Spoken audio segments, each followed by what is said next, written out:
এটা হচ্ছে গ্রাম।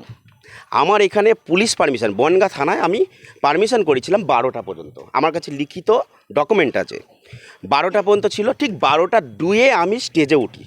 স্টেজে উঠে আমি বলেছি সবাইকে, হাত জোর করে বলেছি, আপনারা মিমি চক্রবর্তীকে দেখেছেন, কিন্তু মিমি চক্রবর্তীর অনুষ্ঠান এখানেই শেষ করা হচ্ছে। যেটা সত্যি কথা বলতে কি, অ্যাটিটিউড বলতে পারেন, অ্যাটিটিউড দেখিয়েছে।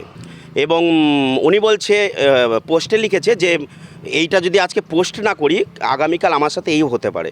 কিন্তু আমি তো, উনি হয়তো জানে না যে আমিও আজকে ভিডিও ছাড়বো এবং এখনই পোস্ট করব এবং ওনাকেই ট্যাগ করব।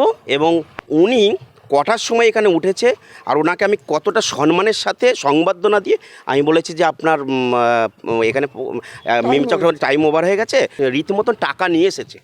ওনাকে সেলিব্রিটি হিসাবে আমি একটা মোটা অঙ্কের টাকা দেওয়া হয়েছে এবং টাকা নিয়ে সে এরকম অ্যাটিটিউড দেখাতে পারে না।